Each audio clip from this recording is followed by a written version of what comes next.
Have you ever said something that you later regretted? Have you shared something with the wrong person? I know I have. I know sometimes you can talk too much, you can share too much. So, in today's teaching, I'm going to be talking about the power of silence, knowing when to speak and when to be quiet. Growing up for me, my dad said to me one day, Debbie, you have two ears and one mouth. And I used to wonder, what did he mean by that? But as time grew on and I matured, I realized that he was trying to tell me to watch and not speak so much. Sometimes we tell our dreams and our visions to the wrong people. And when you do that, you can invoke jealousy, you can invoke distractions and hindrances to your dreams. You have to be careful when you're sharing and what you share. Shh. Stop telling everybody your business. Stop telling everybody your dreams.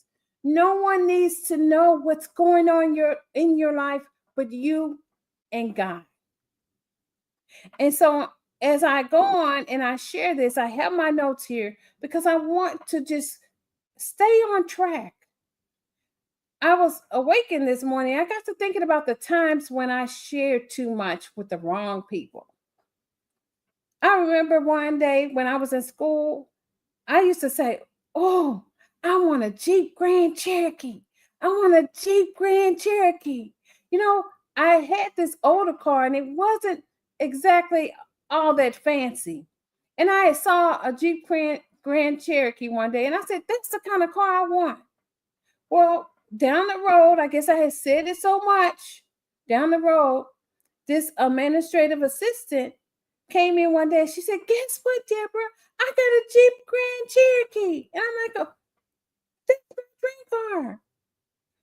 But what she didn't know is that one of my classmates had a Jeep Grand Cherokee. It was a beautiful emerald green Jeep Grand Cherokee. And when I saw it, I'm like, you got a Jeep Grand Cherokee. And he's like, yeah, you want to drive it? And I'm like, sure. So I get behind the wheel and I'm driving it. I'm like, this piece of clunk, it feels like a truck. Not to say that it wasn't a good car, but it wasn't my dream car anymore. It felt like a truck. I didn't want a truck. I just looked at the outside and I didn't realize that those type of vehicles are good for off-road trips. They're good for rugged mountains. I was living in the mountains, so it was great for that. But once I drove it, it was no longer a dream. And I guess maybe the lady thought she was going to make me a little envious by telling me she got this Jeep Grand Cherokee, but my dream had evaporated once I drove it. So it just makes this story, a long story short, is to say, stop telling your dreams. Not everybody needs to know. What if I really wanted that car? What if I desired it and was saving all my money to get it? And I spoke too soon and she got that car. Things like that can make you really upset. Not only that, when you talk too much, you can invite monitoring spirits. Monitoring spirits are always listening and watching, trying to see what type of information they can get from you to hinder you, to block you, to delay you, to keep you from moving forward. Sometimes we think we can share our dreams with someone that's close to us, a family member, a sibling, a close friend. Shh. God gave you that vision. Stop sharing your dreams with everyone. Let the fruit of it be the manifestation of the dream you desire. It says in Proverbs 17, verse 28, even a fool, when he keeps silent, is considered wise.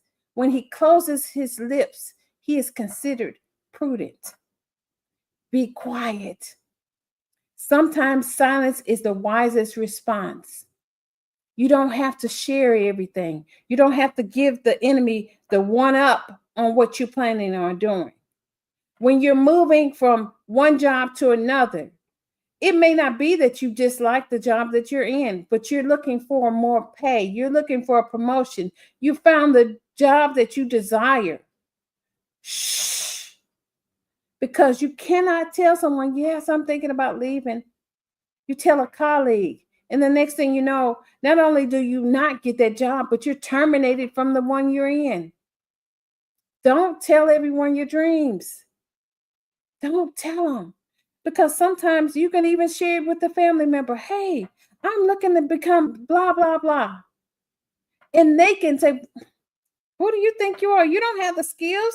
Why are you trying to do that? Why are you trying to get your own business? What do you think? You think you can make money off of that little thing there? Why are you doing this? Don't tell people your dreams. Be like Nehemiah. When he knew he wanted to rebuild the walls, he kept quiet. He kept quiet because he knew that once he started building, he was going to get enough opposition. Once the word gets out that you're building, that you're dreaming about something, that you're moving towards something, you're going to start getting that opposition. Shh. Be quiet. Sometimes, as prophetic people, we can activate things into the atmosphere unknowingly by talking, by sharing things, even online. You can share one thing and someone with ears runs with it. And then you're wondering, oh, I talk too much. I shouldn't have shared that. I should have moved in silence. You're going to get enough opposition. Not every dream or goal or revelation has to be shared immediately. Proverbs 13, verse 3 says, those who guard their lips preserve their lives, but those who speak rashly will come to ruin. There's protection in keeping certain things between you and God until the right time. Like I say, you don't need any extra obstacles. You don't need any hindering spirits. You don't need anyone to discourage you or to block you from accomplishing your goal. You're going to get enough opposition once you actually start moving in that direction. Once people find out that you are looking for a new job, you're going to get opposition. But if you be quiet and you stay low key, you can make that move seamlessly. If you're looking for a business, you can make that move seamlessly. You don't have to tell anybody anything. If you're looking to get on social media, shh, let them find out. Let them find out. We have to know how to move and activate the power of silence. We have to know when to speak and when to be quiet. I know when I was in school, I was working on a particular article. And at the time, I didn't think anything about it. I just knew it was something that hadn't really been done before. So I shared that article. And eventually, this person picked up on it and they ran with it. They ran with it. Stop telling everybody your business. Stop telling everybody your dreams. Keep it between you and God. Jesus himself practiced this wisdom. In Luke 5, verse 16, it said, Jesus often withdrew to a lonely place and prayed. He didn't always reveal his plans to everyone. People are always looking to know what you're doing. Stop revealing your plans. Jesus moved in silence. He sought God's instructions. He said, I do nothing unless I see what I see my Father do. He didn't move outside of God's will. Stop telling everybody your dreams. Activate the power of silence. So here's some wisdom we can apply to our lives. Number one, think before you speak. You want to ask yourself, is this necessary? Is this wise? Is this the right time? Is this the right person? Should I share this with this individual? Number two, you want to guard your personal matters. Not everyone needs to know your next move. There was a time in my life when I shared something with someone. I said, oh, I'm going to go do this. And guess what? They went and they did it. They did what I wanted to do. They didn't tell me they were going to do it. They just did it. So stop telling everybody your next move. Keep it between yourself and God, and let the fruit of your success, the fruit of your change, the fruit of your business, your new business, the fruit of your new job speak for itself. You're going to get enough opposition as it is. And we have enough monitoring spirits in our life that we don't need any extra hindrances, discouragements from moving in the direction that God has called you. If you've been trying to look to do something and you're finding out that it's been very difficult for you to do what God has told you to do, stop and think about who you have shared that with and why. Then you need to repent and ask God to give you a strategy, and then keep your mouth closed. So number three is you need to pray more than you talk.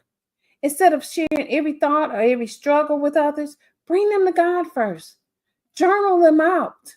Don't put anyone's name in that journal, but talk to God about it.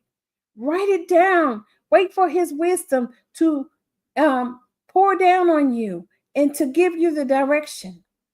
You know, today I found out some really interesting things. Some really interesting things. And it's because I started to listen, to not overshare. And I also gave this young lady some information. Now, if they do not do that, God says, believe the prophet and you'll prosper. Believe God and you'll be established. If you don't do it, I won't say anything else. Because I realize in this world, we can't help everyone. But if God has given you something to do, chosen ones, keep it quiet. There was another time in my life when I had graduated and I said, you know what, God, I want a 9-month contract with paid summers off. A 9-month contract with paid summers off. Well, I was sharing this with just one friend. I didn't share it with everyone. I just shared it with that one friend. And you know what? She came back one day and she called me. She said, guess what, Deborah? I got a contract. I got a 9-month contract with paid summers off. Well, it really taught me a lesson to stop sharing my dreams with everyone, to remember what my dad said. You have 2 ears and 1 mouth. If you like information like this, be sure to like, subscribe, and turn on your notification so that you know the next time I go live. I am sharing with you today about the power of silence. Here are 3 keys that you need to take away with you. Number 1, think before you speak. Number 2, guard your personal matters. Keep them close to you. Number 3, pray before you talk. And I would even encourage you to journal it out if it's something big, so that you can have it on paper and you can really think on paper. You know, there's power in silence. And when we learn to guard our words, we can walk in wisdom and protection. When we learn to guard our words, we can divert the plans of monitoring spirits. When we learn to move in silence, we can learn how to hear more than we speak. When we learn to move in silence, you can also find out who your enemies are. When you learn to move in silence, your dreams can come true a lot faster. As I said earlier, You're going to get enough opposition as it is. Once they find out you're building, Nehemiah, they're going to find out. Remember, there's another story, quick story I want to share with you about the woman that Elijah would go to visit all the time. And he asked her what she wanted. And she said, I don't need anything. I have everything I need. Well, one day he was consulting with his prophet and he discovered that she didn't have a child. So he blessed her through the word of God and said, God is going to give you a child. Well, down the road, this child gets a headache, or I want to say it's an aneurysm, and the child dies. The woman said nothing to no one. Nothing to no one. People were saying, hey, is everything okay? She said, all is well. People would come. Her servants came. What's going on? All is well. She didn't tell her husband. She didn't tell anyone. She went to the prophet, the man of God, with her son, and she said, you gave me this child. You told me that this child was mine. And now the child is gone. So Elijah began to lay on that child and breathe on it. And the child came back to life. But she did not tell anyone. She could have given up. She could have said, my child is dead. I'm going to bury my child. That's it. My dream, my hope, the one thing that I desired, but I never shared with anyone, has come to me and now it's gone. But she didn't. She moved in silence. And so today, my friend, I want to encourage you to move in silence, to do not allow your voice to be heard when God has given you a vision. If he's told you to write the book, write the book. If he told you to start a business, start a business. If he told you to change jobs, change jobs. If he told you to move into a new house, move into a new house. If he told you to leave the city, leave the city. Obey the voice of God, but keep your mouth shut. Move in silence. Know when to speak and when to be quiet. Until next time, my friend, shalom.